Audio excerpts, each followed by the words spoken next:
Welcome to the If You Could See Me podcast. Thank you for joining the movement.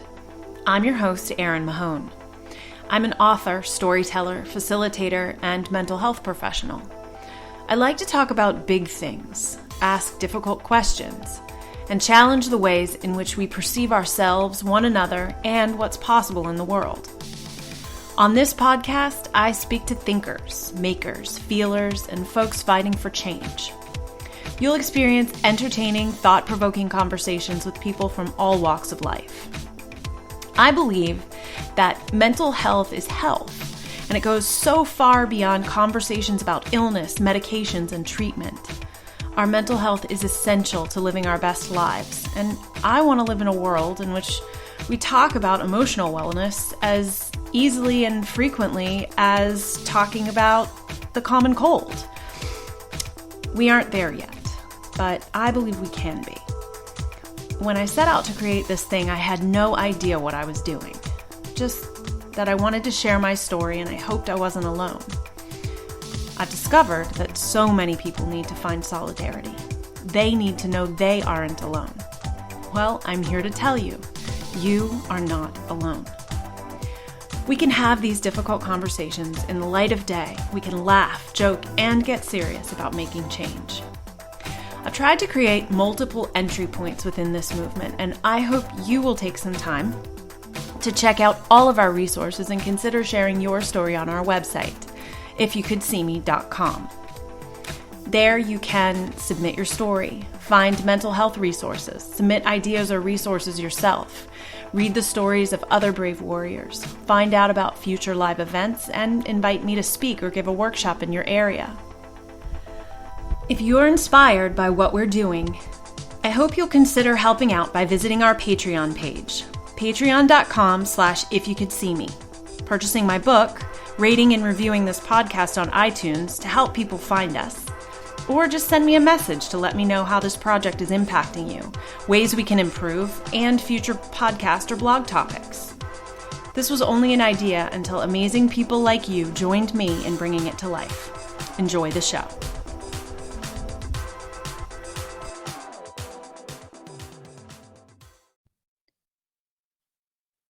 Hello, friends and family. This is Erin Mahone, and welcome to another episode of the If You Could See Me podcast. I am joined today by one of my new favorite friends, Miss Nanci Burn. Nanci is the founder of Nanci Burn Life Recovery. She is a peer recovery specialist. She is a coach. She is in recovery herself. She is just a light and joyful person in my life. She's a member of our cast of characters for the next If You Could See Me project. Please welcome Miss Nanci Burn. Why, thank you very much. I'm very excited to be here, actually. And I think you have, when you say cast of characters, both C's need to be capitalized. That's very true. Because we are characters. We are. It's such an amazing group. It is just... Oh, my goodness. Yeah. I have been so enriched and excited by how different you guys are, by how open-hearted everyone is. Where, not only are we willing to embrace one another and, in every possible aspect, but everybody is also willing to kind of challenge one another and yes, stand up and say, this is my experience. And, or I love it when people are like, talking about their lives, and then somebody will pipe up and say, well, that's not okay. You don't need to talk to yourself like that, or, be nicer to yourself, or expect. That's right. Don't talk about my friend like that. Exactly. Which you said to me recently. I absolutely did. I really appreciate that. I heard that somewhere. I don't remember where it was, and it just really stuck with me. Yep. Because we say things about ourselves that we would never say about our loved ones. Yep. Well, the funny thing was when you said that to me is that is something that I say to groups large and small all the time. Uh-huh. What would happen if you spoke to yourself the way that you speak to your friends and the people that you love? If you were nicer to yourself, how would life be? And then Yes. in that moment when I think it was that I had, you and I had scheduled to do this interview a couple of weeks ago, and then I just, like, something happened, or I forgot what day it was. Oh, it was the day of our meeting, and I had scheduled it at the Mm-hmm. exact same time that our If You Could See Me group was meeting, and I don't know how that happened, but I felt really dumb. And you were just like, "Hey, man," and even I need to be reminded to Yes, we follow my do. own advice. Yep. Yep. Well, it's real easy to, sit in that chair and talk to other people about how they do themselves wrong. But Right. if we have that mirror reflecting back at us, Mm-hmm. It doesn't seem to count. It's so true. It's so true. And that Yeah. actually, I was talking yesterday, I talked to Tammy, one of our other participants, and she was talking about, in her life and her, recovery, the importance of having a support network around her of Mm-hmm. people who reflect back to her what is healthy and what is good, and to bring that, to continue bringing that light into her life. And it's so true. I have been so grateful having you guys, these incredibly strong, diverse group of women, to shine different lights and different perspectives on things. It's just amazing. Mm-hmm. It's good Yeah. to have people in your life that Oh, that man. build you up. Yes, absolutely. Absolutely. And that's something that I wrote this, I used to have a blog that when I first got into recovery, I started writing a blog. And one of the things that I was talking about was that we don't accept those nice things that those who love us, our family, our Right. our partners, whatever, we think that they just say that because they're being nice or because they have to, Right. because they're part of we're related, Mm-hmm. well, you're married to me, you have to like me, but and as we all know, that's not always true. No, it isn't. um but by doing that, we're not accepting them at face value, or Yeah. as valid, or having valid feelings. We're saying, oh, well, they're just, they're just saying that. That's not true. Right. So not only are we saying that, that we're not accepting those things as truth about ourselves, but we're Mm-hmm. also saying that they're liars. Right. What the heck? Right. And that we can't trust them. And Exactly. my grandmother, my bubby, that I always talk about, Mm-hmm.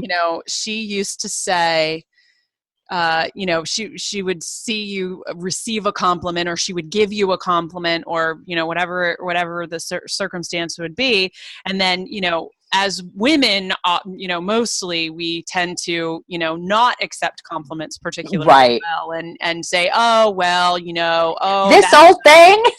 and she would just say, Erin, just say thank you. Yes. Just accept the compliment that the person Mm-hmm. is trying to give you.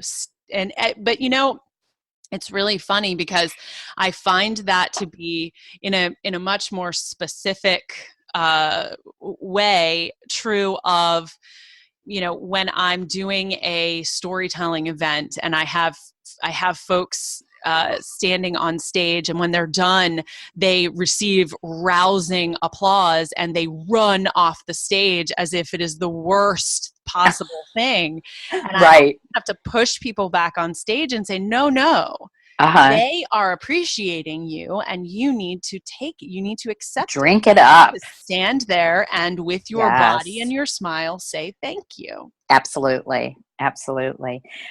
You won't have to do that with me. I'm an old theater nerd, so I will take my bows. That's good. Yes. So good. It's definitely not something I'm comfortable with. I find myself, running off stage very, very quickly. So again, in a situation in which I say to others what I need to be said to myself. Right. Well, this is, it's our character. This is the character we are. When we go out there on June 7th, hopefully we will be in character as ourselves. Exactly. Nanci, I'm going to ask you to hold on 1 second. No problem. I'm sorry. My family is in need. Well, there you go. No highs. It's in my wallet. You just have to find my purse, Declan, and I don't. Okay, the gray purse. Yes. There's a $10 bill in there. Can we take that? Yes. But give it to Daddy, please, and close Declan. Close the door. Okay, so we will be editing that out. That's no. I love his name. Thank you. It's very Irish. It is very Irish. Well, he has a brother named Liam. Yep. So I couldn't name him Joe. No. So, although, Saint Joseph, the Irish like those. No, I totally could have, but the Irish love those saint names, and me being Jewish, I'm not, I don't name for saints, but I did love, I do love those Irish names. I was like, they are lovely. Let's name him Seamus, and my husband was like, oh, maybe not. I love Seamus. Yeah, my son's name is Corey, and it's spelled Cory, which we found was the Gaelic spelling. Right. So everybody wants to put that E in there, and I'm like, no. Nope. No E. No E. Okay, so back to what we were talking about. Yes.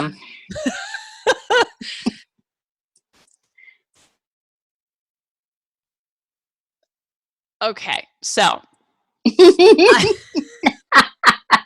was going to say, do we remember what we were talking about? No, I was holding space so that we could edit, but now we. Oh, you're fabulous! I love it. I may not even edit it out at this point. Everybody, this is life. This is what life looks like.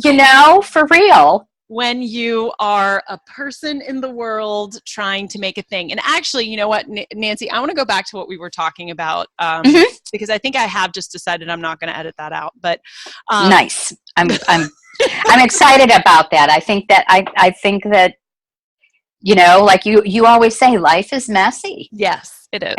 And the way things come together I truly believe that they come together the way they're supposed to come together. And we are the ones who put those boundaries in place. It's like, oh, that wasn't supposed to happen. Or, yes. Oh, I didn't want it to look like that. Well, you know what? The universe has something else in mind. Right. Roll with it, honey.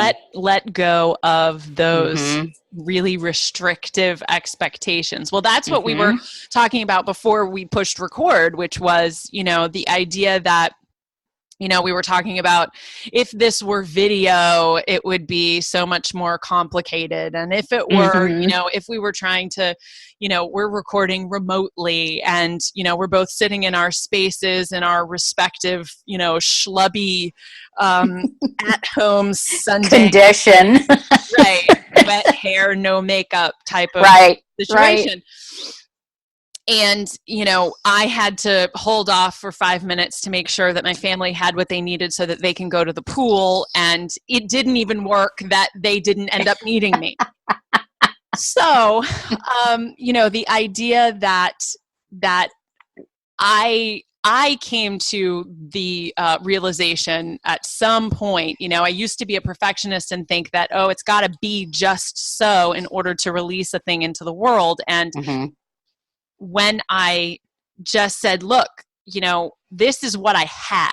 And, in a perfect bubble of a world, it would be flawless in every way. But the truth is that I'm messy and that life is messy and this is what it is. And if you like it and you want to come along for the ride, then please join us. And if you don't, then, that is also fine. Yep. So talk to me about how that fits, that, works in your world. Well, I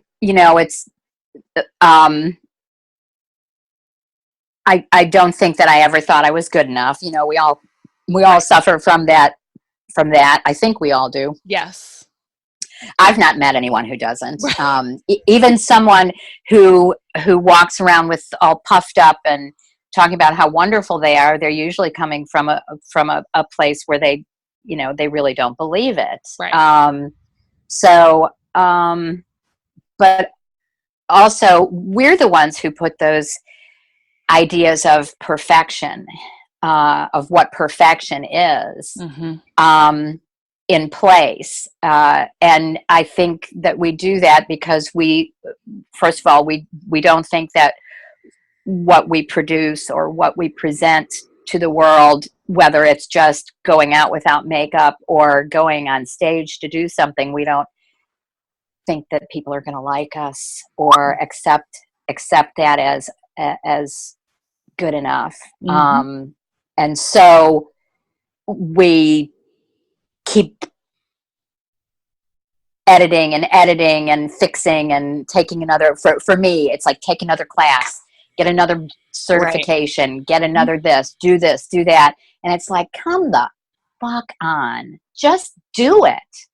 Because when I'm in situations like this, speaking with you, or when I'm speaking with someone who asks, who tells me about a situation and they say, well, what do you think?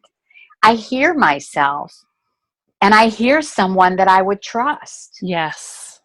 I hear someone that I would go, geez, thank you so much. That's really, that's wise. That's life. Thank you. And that just came out of me. So what the hell am I waiting for? Exactly.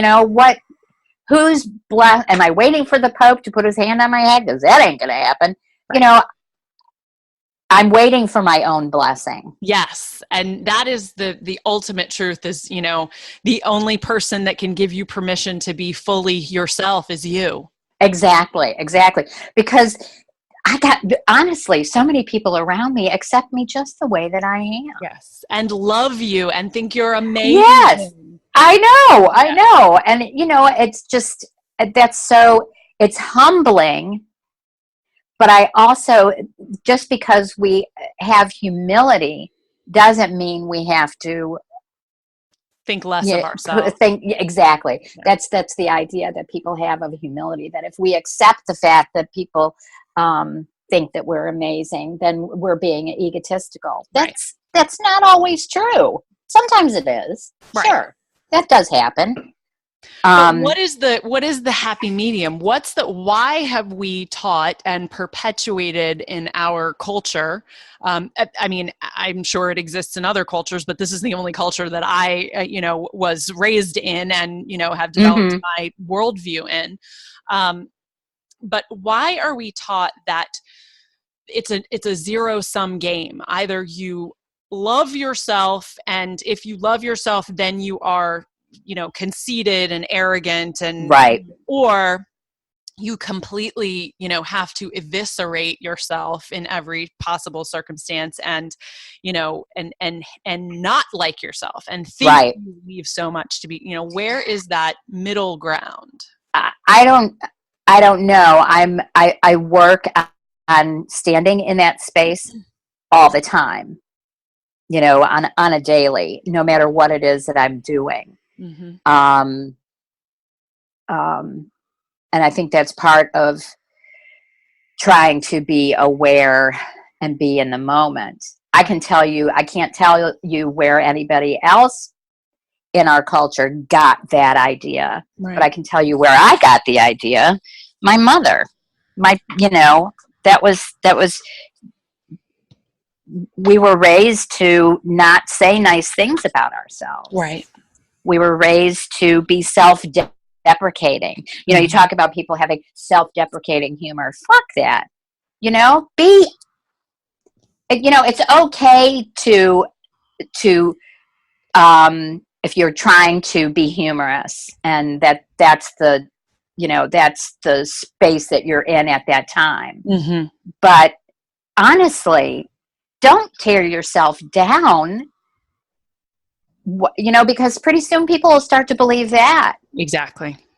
Exactly. I remember when I was in 8th grade, I was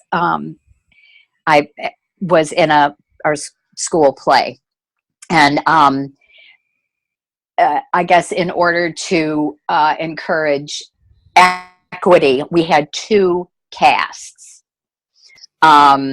So, and right before dress rehearsal, it was announced which people from each cast would be doing 2 nights, and then the other person would be doing 1 night.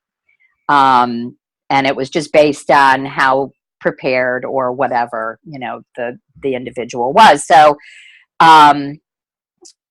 I was very excited to be chosen as the one to do 2 nights. I did opening and closing night. And I was really proud of that, because I had a really hard time memorizing my lines, and and I had just really had a kind of a hard time getting into it. And, I was how old are you in 8th grade? 15? 13, 14? 13, 14, yeah. So,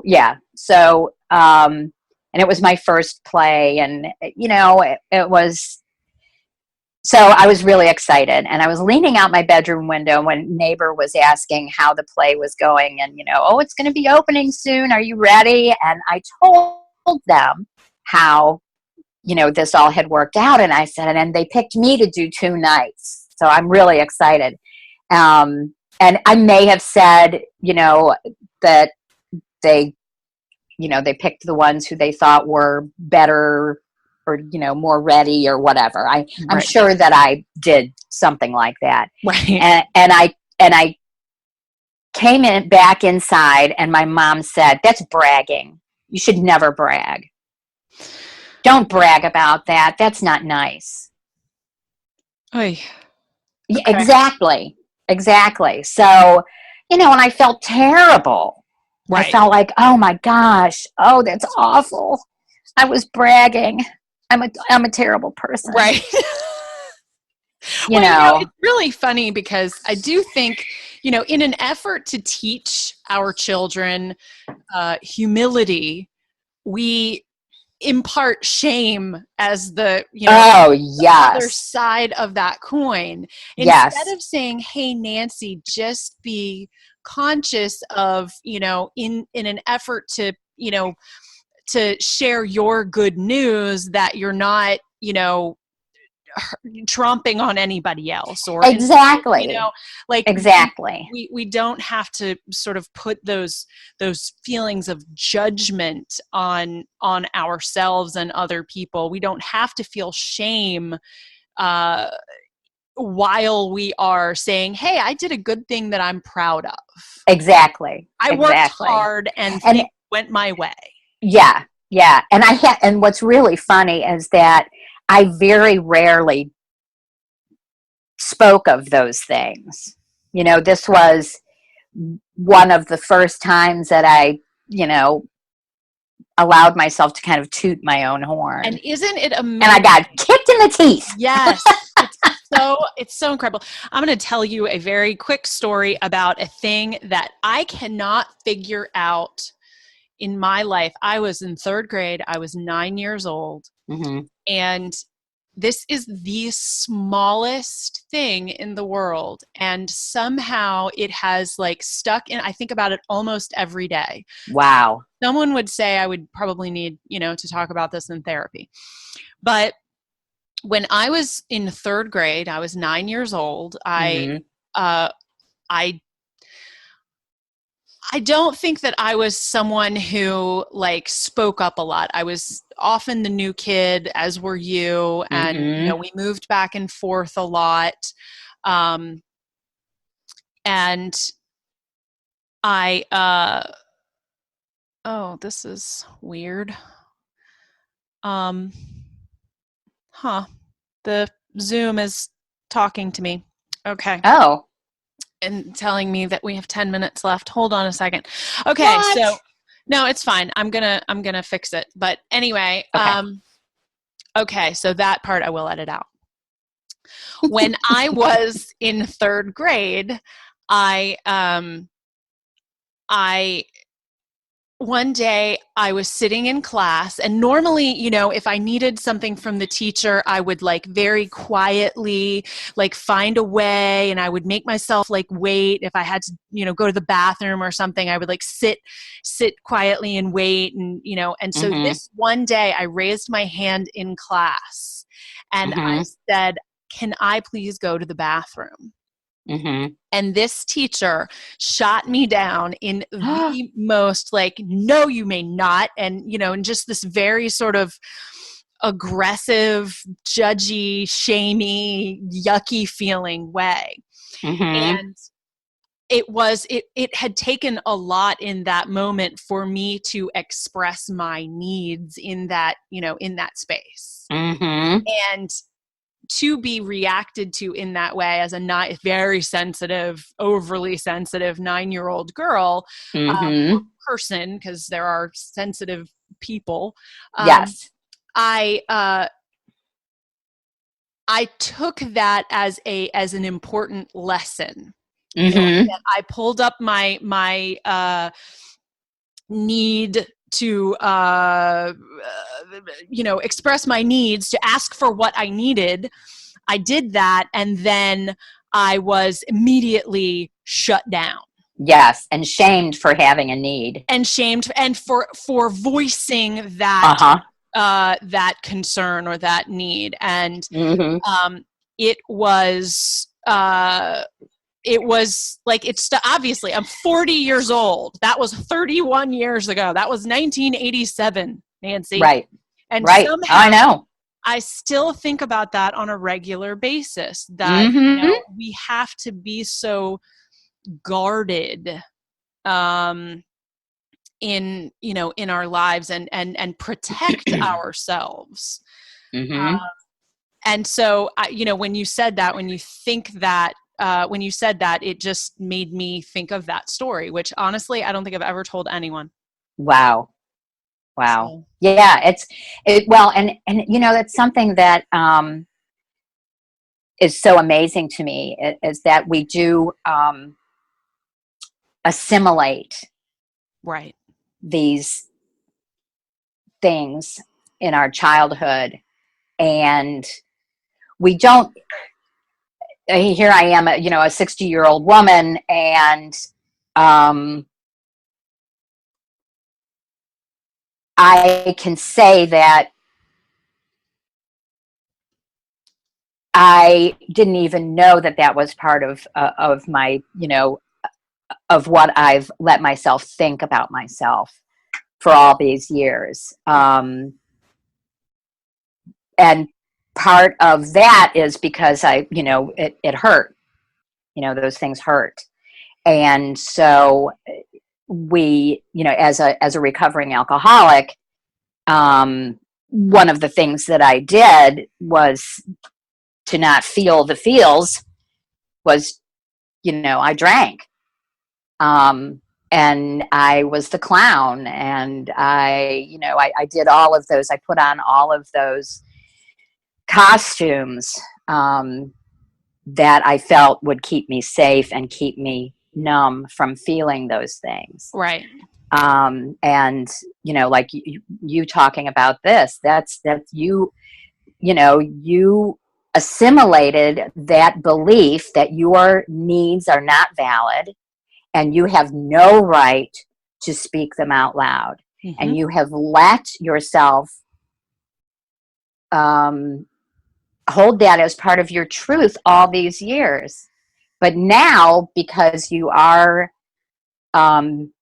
becoming awakened to your real truth, and the truth of who you are, you know that's bullshit. Right.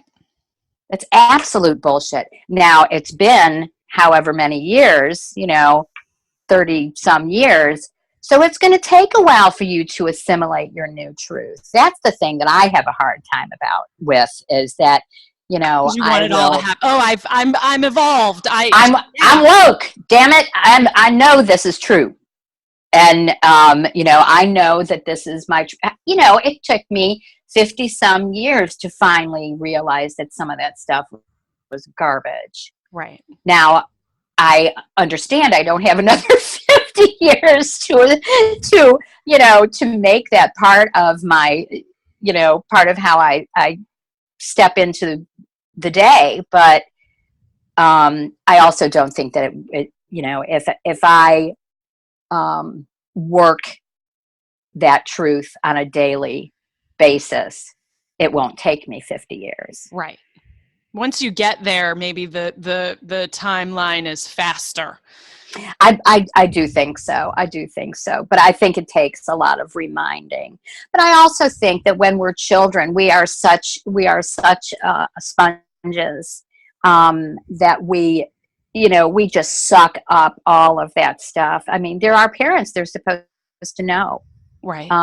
They're my teacher. They're supposed to know what's acceptable. So I suck all that stuff up. And so now I'm this little sponge that's just full of a bunch of toxic stuff, and it's only toxic to me.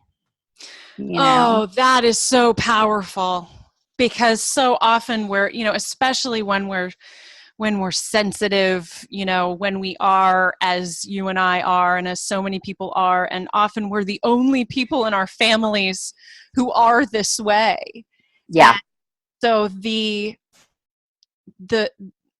we need different things, and we need to be parented differently. And when we're not just by our parents, but by the world, we end up feeling like we're the ones that have the problem. Absolutely. Because everybody else seems to have their shit together. What the heck's wrong with me? Right, exactly. And why does it bother me?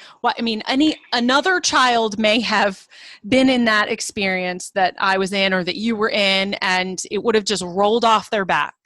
Right. I know you can't go to the bathroom. All right, well, I'll just wait. Or you shouldn't brag about yourself. Okay, fine, whatever. Right. But somehow, we internalize it in a completely different way. Mm-hmm. Yeah. And I really think that there are some children who they're just born. I don't know. Are they born just to always being wide open and accepting of that's interesting. We talk about how open some people are to and willing to accept people's differences and all. But when we're children, if we're born as one of those very open people, we also accept all that crap. Right.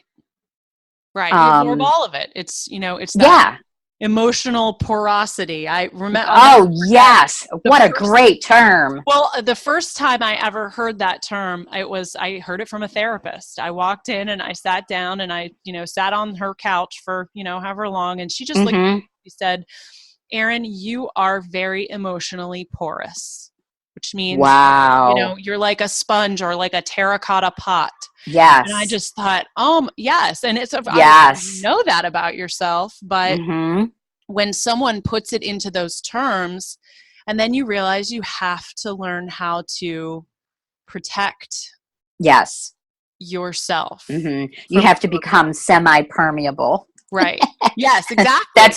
That's my biology background coming out. There are semi-permeable membranes, and that's what we really need to do, is to learn how to protect ourselves from that energy that is so harmful. We also need to learn how to not just letting things in, but we need to also learn how to let that other stuff go. Yeah. The stuff that's on the inside of that membrane, all those things that make us, that we believe about ourselves that are untruth. Yeah. We have to learn how to be able to flush that out and then not let it back in.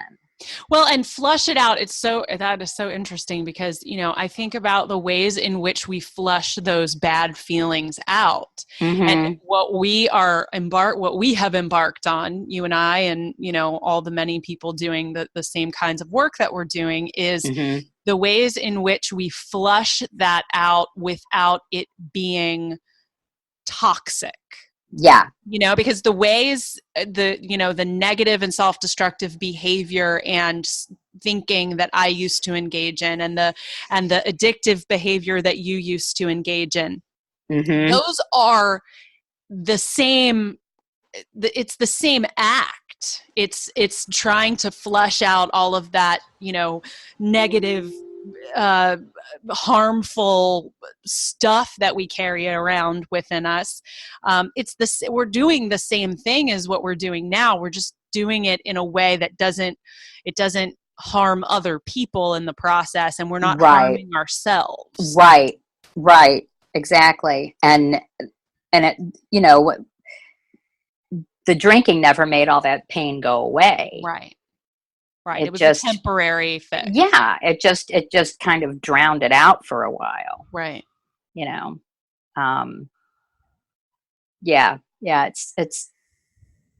it's very interesting how we can come to these places. Like when we told our stories at the meeting, not the last meeting, but the meeting prior to, and I sent you that message that said that weekend was just, oh my gosh. And that opened up it was like that story was a boil on my soul. Right. And in telling it, I lanced it. That's a really disgusting. No, it's exactly what but it is. It is exactly what it is, and I have actually had a boil, and it's so gross. And that's a great. By the way, that's a really great story, because someone told me that was some of the bad juju that I had carried around with me for so long, and my body was pushing it out. And oh man, was it doing a number? But that is what that storytelling did. That lanced that thing that I had carried around with myself for so long, and I sobbed for days. Oh. And it was like I was that fourth grader again. Yeah. And I had to let her do that, because she had not been allowed to do it before. Right. She had not been allowed to say, no, fuck you, I'm not moving. Right. I'm happy here. What's wrong with you? Right. Why do you keep doing this? Why do you keep doing this to me? Right. Yeah. And that is what trauma can do to us. Yes. If we do not let go of that, it becomes physical sickness. Physical sickness, absolutely. It becomes a terrible illness that we carry around with ourselves. Yep. It becomes physical, it becomes mental. We carry the mental around with us a lot longer. And I think that eventually it does manifest as a physical illness. Yep. And or a boil. That's a physical illness. That is really a physical illness. Oh my God. Anything else? Yeah. So that was just that weekend was absolutely life altering, and I'm so grateful for it. And it also just really told me how important it is to allow those thoughts to bubble up and to let them out. You And know, we when so often try to push them away or oh deny yeah, ourselves because it that. hurts. Yeah. It hurts. Mm-hmm. But well, you have no idea how much it means to me, obviously, to hear you say that, and to, every time I have somebody tell me that, it is, I go back to that place of, I know intrinsically how important this is, mostly because I know what it did for me. right. But then there is still that perpetual surprise that people find value in it. And Yes. it's Yes. so interesting. There is that it'll never stop being amazing when I hear somebody say what you have created in just holding this space. Yes. That's all I'm doing. I mean, It you're is. doing the work. I'm just sitting there saying it's okay for you to be whatever you are. Yes. And to say it out loud. Mm-hmm. So it's just amazing. And I really, it's incredible to me how something that is truly the oldest art form, the simplest thing that humans can do for one another. This doesn't require money. It doesn't require anything other than, two people sitting across from one another saying, I see you, I hear you, you are valid, and your story is important. Yes. Yeah. And what could we do with that in the world if we just stopped putting value on things that were so much less important than that? Oh, God. Yes. Yeah. So, well, we'd have a lot healthier society. We would. And, we wouldn't, it would do away with all of the value that we put into things and stuff and money, and our power structures in our world would fall completely apart. And, those people in power are always going to fight to keep hold of the external manifestations of strength and power, and they're going to fight people like us who are trying to say, but none of that's really important. Right. So it'll be a lifelong fight that I'm willing to embark on.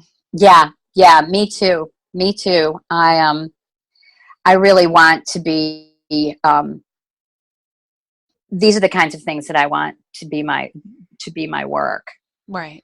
I really want it to be my work. And I'm just trying to figure out how to make that happen. But I think by participating in more things like this project, and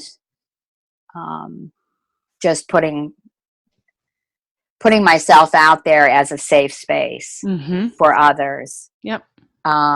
That it will, one day I'll get up and I'll go, holy cow, this is my work. Look what I did. It's amazing how it happens. I'm so much further down this road than I was even a year ago. And and it's just sort of like you wake up one day and you realize, oh, I just kept showing up, and the bricks kept stacking, and now here we are. And it's incredible. So before we run out of time, your story is, both unique and universal. You are a mom of adult kids. You are a grandmother. You went through recovery 6 or 7 years ago. It'll be 7, June 24th. Wow. So it's coming up in a few weeks. I know. So, talk to me about what metamorphosis looks like in your 50s. Gosh, what does it look like? Or what does it feel like? Or what, where you changed everything about yourself and your life, and, well, I have to say that I'm not going to say it was easy, but I firmly believe that the universe conspires to make us succeed when we are on the right path. And I had so many things happen when my bottom came up and hit me, Right. that completely changed the look of my life. And they were things that I could never have planned, which is just amazing to me. I mean, I had I had a car payment that was keeping me from being able to move out of a living situation. I was living with a bunch of friends out in Verina in a house, and my presence as now being sober was very uncomfortable for them. Mm-hmm. They never really said that it was, but I knew that it was. Right. And I was so determined to in my sobriety and my recovery that me being there with them was not hard for me. You know, I was just so determined. Right. But it was very uncomfortable for them. So, but I had this car payment, so I couldn't afford to move out. My car got totaled sitting out on the street, parked at my job. And I had good insurance, and they paid out the car and the loan, and I made about $2,100 off of that, and I bought myself a car and I moved. Wow. Oh yeah. That's the universe working for you. Oh yeah. It was amazing. And actually, I heard the crash, and I was out having a cigarette, and I didn't see it, but I heard it, and I went, that was my car. And the person I was standing with said, what? And I went, nothing. And I went back in and started working, and the security guy from the building came up and he said, can you come with me? And I went, that was my car, wasn't it? And he said, yeah. And I started laughing. Oh my God. Yeah. So, you know, I just had so many things like that in my life that have happened to, you know, so I just, so that's, you know, I was, as long as I stayed committed and open, and my life really did completely change.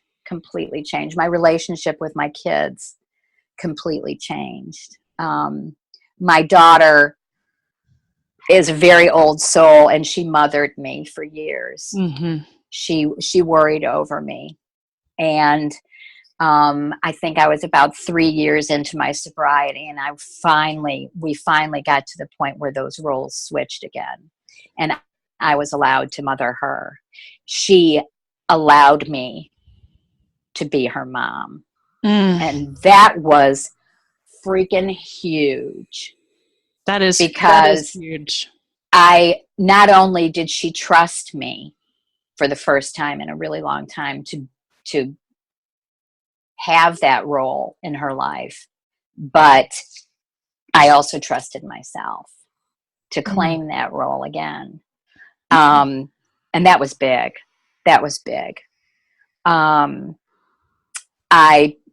I finally, and now I was single, you know, all this time. And I've forever and ever, I thought that the only thing that was going to make me happy was to have a partner in my life, someone who loved me just as I was. But I didn't love me just as I was, so what the hell? Right. And when I started working on excavating that's recovery to me is a verb. And so as I started to dig into and pull out all of those pieces of myself that I had buried down and that I had not embraced as the good parts of me, I got to the point where I was like, you know what? I'm okay like this. I have a great life. I have this little house I rent. I have my animals.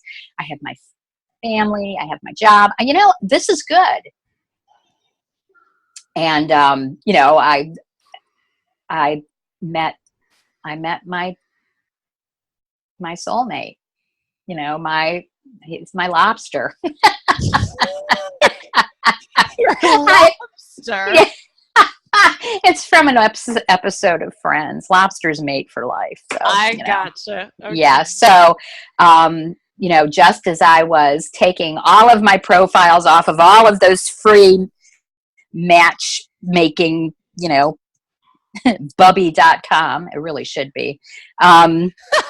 Right? I'm going to start a new one. It's going to be called bubby.com. I think you should. I think it's fabulous. Anyway, I saw his profile. I said, okay, this is the last one.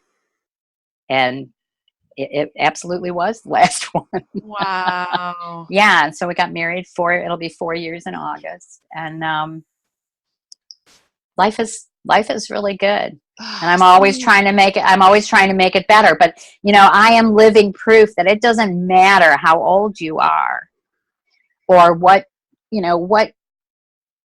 decisions you made that could have been better. I don't believe there are bad decisions. They're just better ones.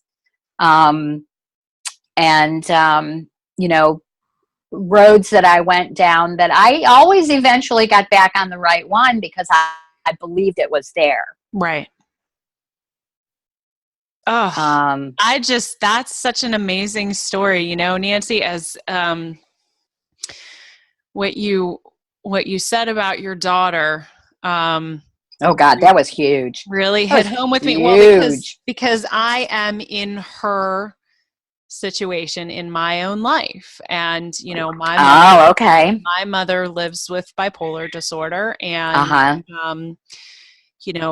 we very much have had our role reversal for a very long time, and I have never been able to reach that spot where where I saw that growth and that trust was rebuilt, and I have to protect myself. Yeah.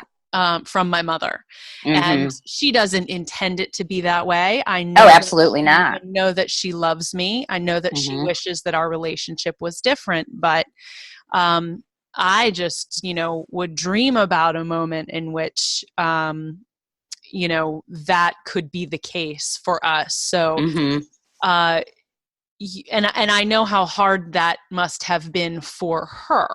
Your daughter. So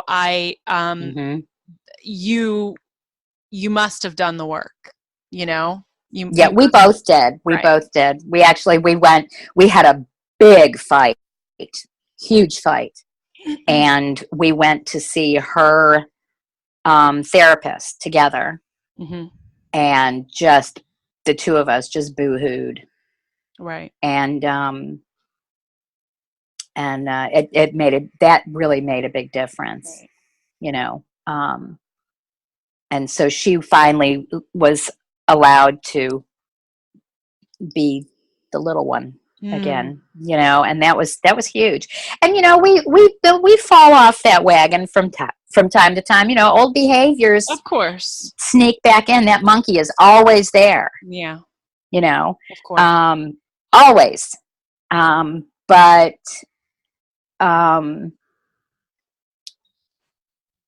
having the knowledge that we both are strong enough to take on whatever role we need at that time. Yeah. That's what's really important. And valuing the relationship above all else, and saying, absolutely, I'm gonna being right, or feeling like I'm winning, or, having the last word is not as important as, continuing this relationship with my child. Yes. Yes. And, it's just huge. I admire so much your courage and your faith in, when you go through this process, and you go through the process of mindfulness, and you start learning about, not only in recovery terms, but in, I am a sort of secondary follower of Buddhism, and I Mm-hmm. I really Me too. Me study, too. the concepts of non-attachment and finding the middle Mm-hmm. path, and letting go of the vision of what we think things are supposed to be, and Mm-hmm. just, accepting without judgment what things actually are, Right. and Right. finding the happiness in that space. And it just sounds to me like once you started accepting Nanci for Nanci and understanding who you are and what you need, you were able to just sort of follow the universe's path for you. Yeah. Yeah. And it's funny. I mean, that I always tried to do that, even though I didn't have the words to explain what it was I was trying to do. Right. Because I was,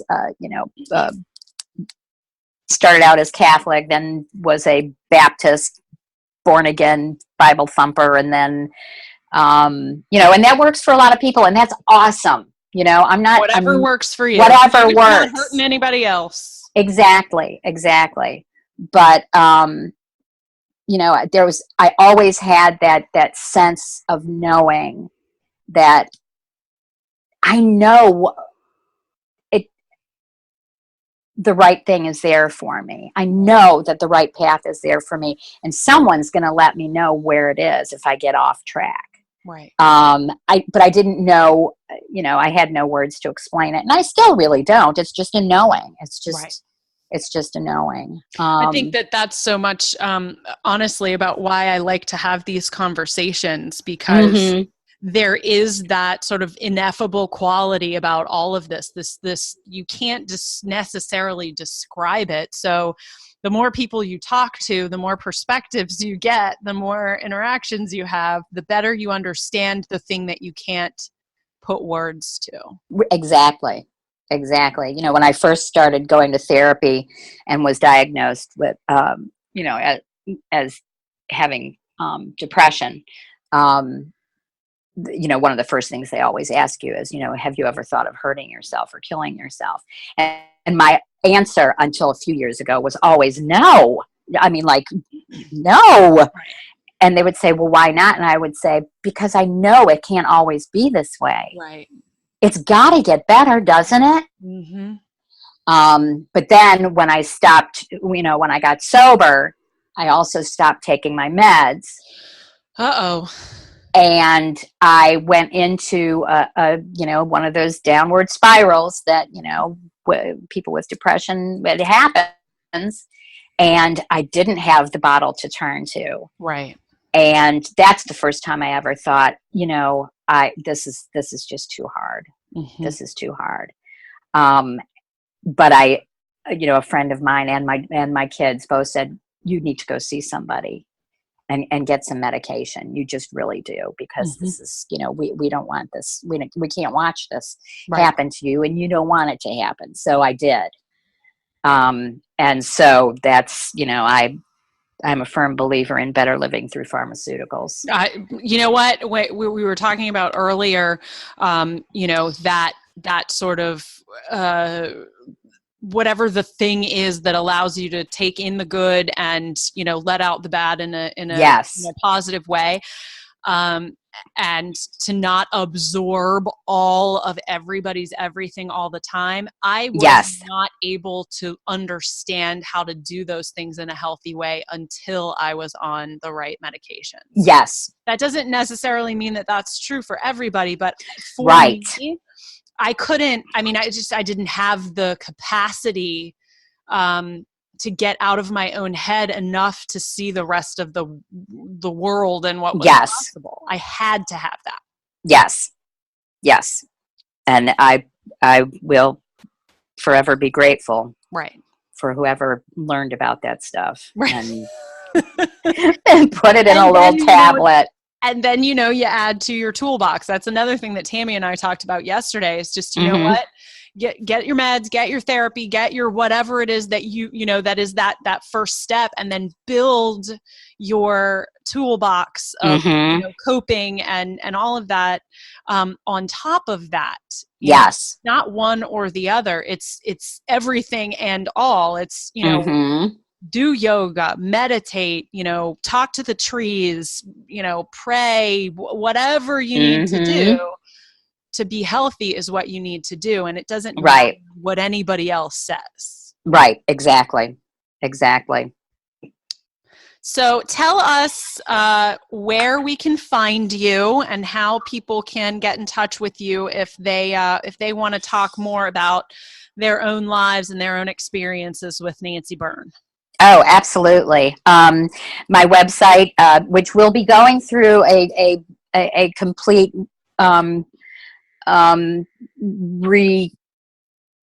what word am I looking for? It's going to look totally different. Total overhaul. Total overhaul, just like me. But the website is Nanci Burn,